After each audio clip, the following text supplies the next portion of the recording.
Good afternoon. Thanks for joining us across the fence. I'm Fran Stoddard.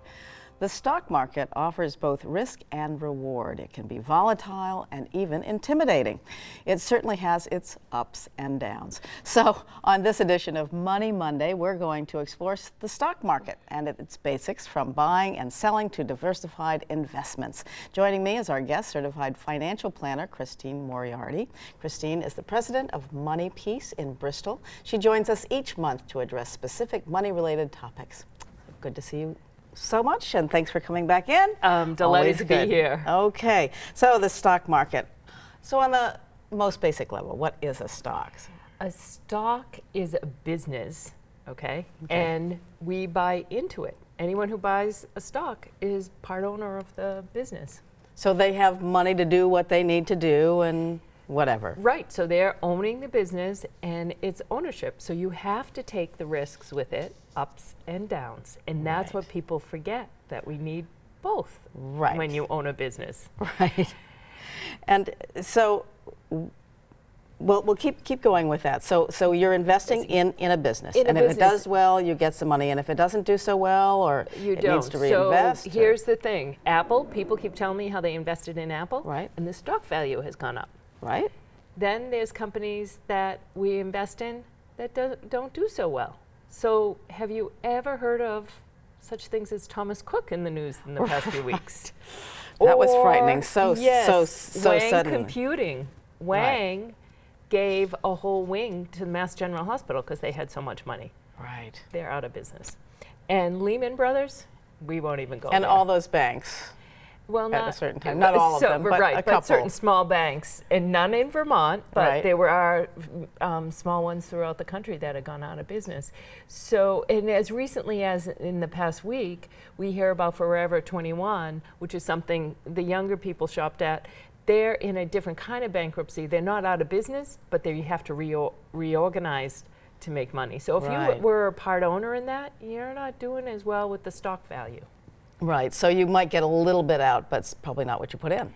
Absolutely, so that's the risk you take because you're an owner. Right. As opposed to it's guaranteed. There are no guarantees. Right. So you do have to be careful. So so stocks certainly have risk. Not all companies survive, but so why buy stocks? Why go there? Because there's the upside. There's the growth.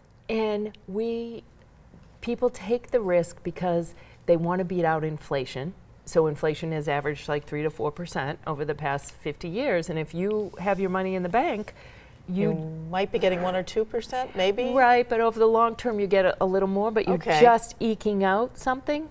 Whereas if you have growth, you have more money to do more of the things you want to do. So you're taking risk, but there's a good potential. There's a return. So it's about taking the appropriate amount of risk and knowing what you're getting into, that there are ups and downs. People forget about the downs. Right, and you don't want to put all your stocks in one place because that's a big risk. That's the example of those businesses. So we want to be well diversified. Right. And here's something that a lot of people don't know, Fran. And I was talking to someone yesterday, and I said, well, do you have any stocks? They said, no, I have mutual funds. Mutual funds are a basket of stocks. Right. Or a basket of bonds, or both stocks and bonds. So more people than you think have stocks. And they might not even know it. Right, and because they're in their 401k or 403b or thrift savings account. So if you have a mutual fund, you probably own a stock. Right, so let's talk about that a little bit, because stockbrokers used to be the only way you could get into the whole stock market thing. That's not true really anymore. So who buys stocks, and how does the average person get into buying stocks, either through a broker or someone else? There's several different ways. So you might have it through a retirement plan. You also can go to a broker with some of those big name firms that are out there. There's also discount brokers, so you can do them direct online with some of the ones, more familiar names like Fidelity or Vanguard or Charles Schwab.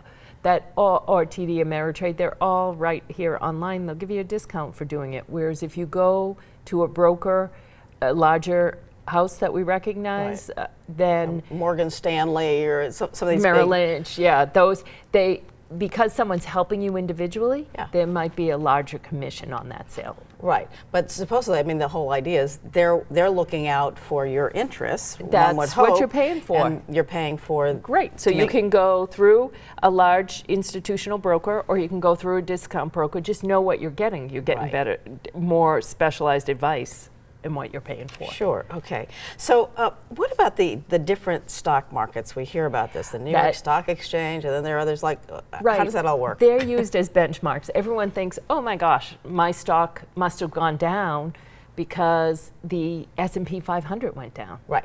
And the S&P 500 is the top 500 companies in the country.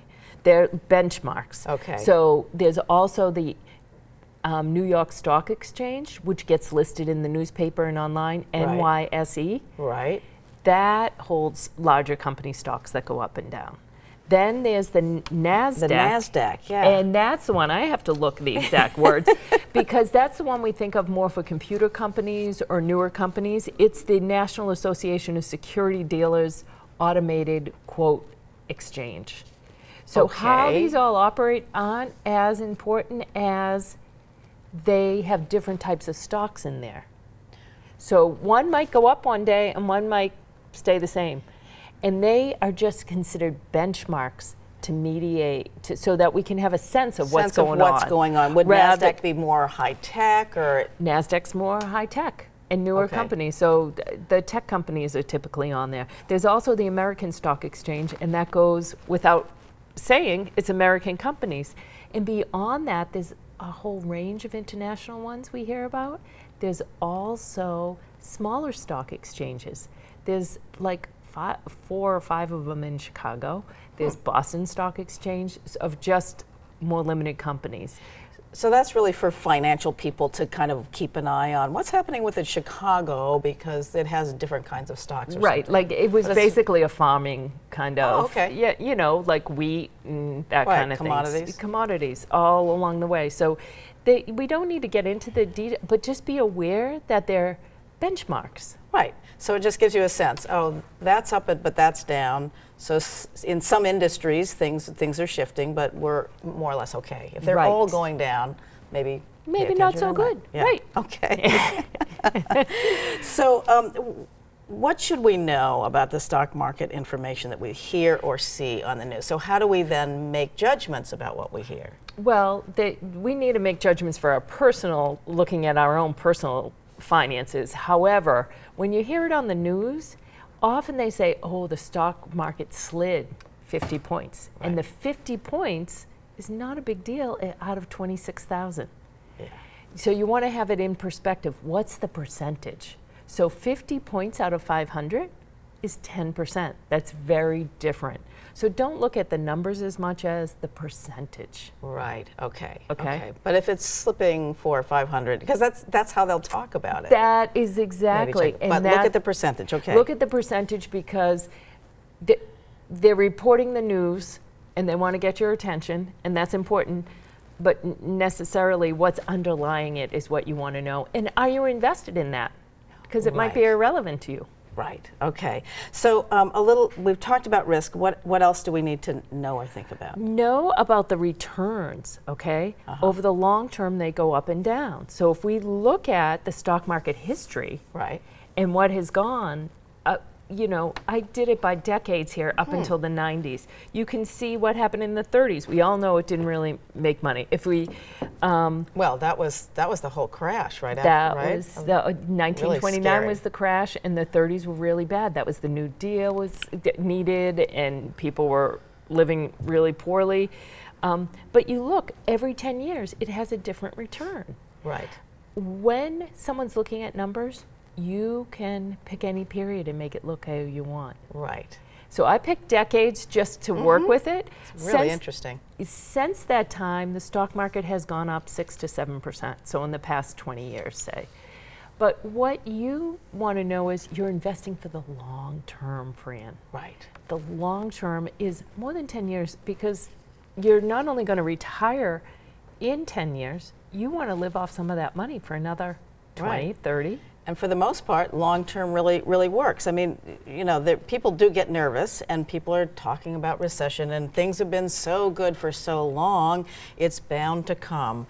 How do we handle that, or if there is a slide down? And we are saying it's bound to come because we've lived through enough. Right. Okay, Yeah. so it's kind of like my grandmother, the Depression era person, saying, okay, things could get bad. Right. So make sure you don't have a lot of debt. Make sure you know where your investments are. Are they at high risk? That's not so great.